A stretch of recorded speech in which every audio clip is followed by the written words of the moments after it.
குமரிப்பாவையின் இனிய வணக்கம்.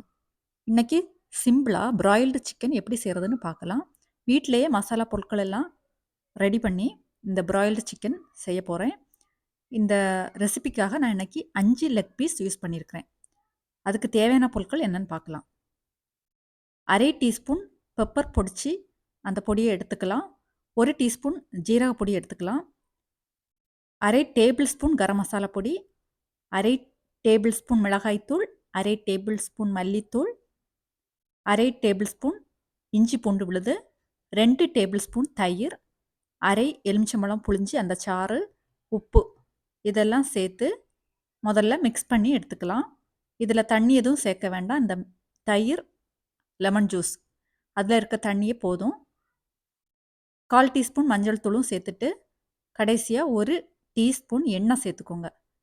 எண்ணெய் சேர்த்துட்டு நல்லா மிக்ஸ் பண்ணிவிட்டு ஒரு ஓரமாக வச்சுக்கலாம். அடுத்ததாக 5 லெக் பீஸையும் நல்லா சுத்தம் பண்ணி எடுத்துக்கலாம். எடுத்துட்டு அதில் இந்த மாதிரி கோடு போட்டுக்கோங்க. கட் பண்ணி விட்டால் அந்த மசாலா எல்லாம் தடவும் போது உள்ளாடி போய் டேஸ்ட்டு நல்லாயிருக்கும். உப்பு காரம் எல்லாம் அந்த பீசஸில் நல்லா பிடிக்கும். அதனால் இந்த மாதிரி கோடு போட்டுட்டு அதில் மசாலா தடவி அரை மணி நேரம் 30 நிமிஷம் அப்படியே ஊற வச்சுருங்க. அடுத்ததாக ப்ராயில் பண்ணுறதுக்கு இந்த மாதிரி கிரில் பேன் எடுத்துக்கோங்க. எடுத்துட்டு அதில் அரை மணி நேரம் ஊற வச்சு எடுத்து வச்சுருக்குறோம்ல, அந்த சிக்கன் பீசஸை இந்த மாதிரி வரிசையாக எடுத்து வச்சிடலாம். கொஞ்சம் இடைவெளி விட்டு எடுத்து வைங்க. அப்போ தான் வேகிறதுக்கு ஈஸியாக இருக்கும். இந்த சிக்கன் பீசஸை இப்போ அவனுக்குள்ளாடி வச்சு வேக வைக்கலாம். ப்ராயில் மோடில் வச்சுட்டு லோ டெம்பரேச்சரில் வச்சுக்கணும்.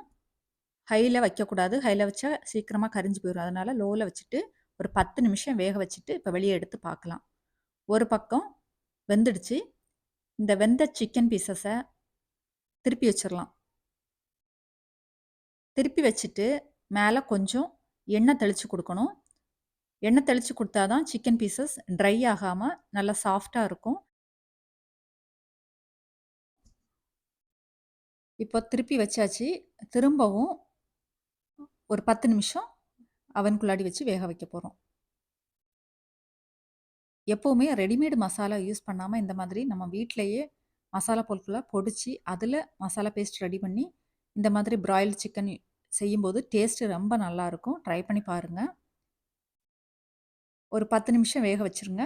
வேக வச்சுட்டு 10 நிமிஷத்துக்கு அப்புறமா எடுத்து பார்க்கலாம். இப்போ சூப்பரான பிராயில்டு சிக்கன் தயாராகிடுச்சு. இதை போலவே நீங்களும் உங்கள் வீட்டில் ட்ரை பண்ணி பாருங்கள். இந்த பிராயில் சிக்கன் கூட கொஞ்சம் வெங்காயம், மல்லி இலை இதெல்லாம் சேர்த்து சாப்பிடும்போது டேஸ்ட் இனியும் ரொம்ப சூப்பராக இருக்கும். இதை போலவே ஹோம்மேட் மசாலா யூஸ் பண்ணி நீங்களும் உங்கள் வீட்டில் பிராயில்டு சிக்கன் செய்து பாருங்கள். ரொம்ப சாஃப்டான டேஸ்டியான பிராயில்டு சிக்கன் நீங்களும் செய்யலாம்.